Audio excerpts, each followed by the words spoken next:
حالیہ غزہ جنگ بندی کا ڈھول پیٹا گیا اور یہاں پاکستان میں یوم تشکر کا اعلان تک کیا گیا، لیکن آپ یہ دیکھ لیں کہ غزہ پر اسرائیل کی بمباری بدستور جاری ہے اور امدادی قافلوں کو بھی روک دیا گیا ہے۔ اب تک اسرائیلی ایئر سٹرائکس میں 20 سے زائد شہادتیں ہو چکی ہیں، لیکن شاید فلسطینیوں کا خون وہ سب سے سستا ہے۔ بہرحال بات ہو رہی تھی بادشاہت کی۔ امریکہ میں ویسے تو کوئی بادشاہت نہیں ہے، لیکن اس کے باوجود لوگ صدر ٹرمپ کی پالیسیوں کو بادشاہانہ قرار دے کر احتجاج کر رہے ہیں۔ اب وہ ایسا کیوں کر رہے ہیں؟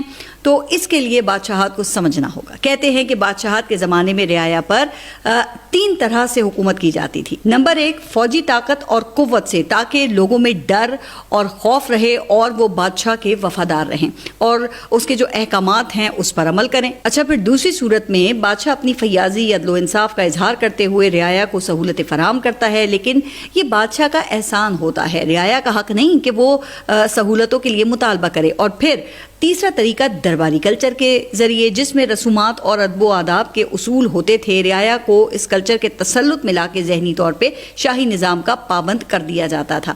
اچھا، پھر جیسا کہ انگریزوں نے یہاں پہ آپ نے دیکھا کہ رائج کیا اور وہ اتنا رچ بس گیا کہ آج ان کے جانے کے بعد بھی ہمارے کلچر سے یہ چیزیں نکلنے کا نام ہی نہیں لے رہی۔ آج بھی صاحب بہادر کے قصیدے پڑھے جاتے ہیں، جبکہ حکمرانوں سے اختلاف پر عام لوگوں کے ساتھ پھر ریاست کے باغیوں جیسا سلوک کیا جاتا ہے۔ اب جب سے وزیر اعلیٰ خیبر پختونخوا سہیل آفریدی نے فیڈرل سطح پر اجلاس کا بائیکاٹ کیا ہے اور ان کی طرف سے یہ کہا گیا ہے کہ پہلے عمران خان سے ملاقات کروائیں تاکہ جو پالیسی گائیڈ لائن ہے وہ لوں، تو اس وقت سے وفاقی حکومت پھر سہیل آفریدی کے پیچھے ہاتھ دھو کر پڑ گئی ہے۔ انہیں یہ پیغام دیا جا رہا ہے کہ وفاق کی پالیسی سے اختلاف کا مطلب بغاوت سمجھا جائے گا۔ السلام علیکم پاکستانیوں، کدھر گیا وہ امن کا معاہدہ جس کے لیے ٹرمپ کو شہباز شریف صاحب نے جو ہے نا اگلے سال کے لیے منتخب کر دیا تھا؟ غزہ پر تو بمباری ویسے جاری ہے، غزہ پر تو تشدد ویسے جاری ہے۔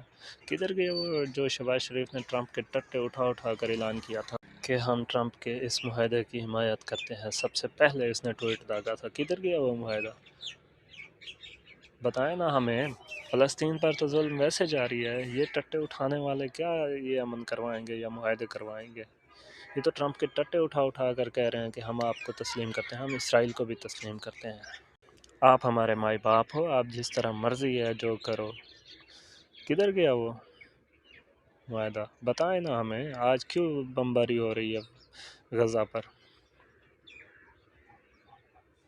لعنت ہے ایسے وزیر اعظم پر۔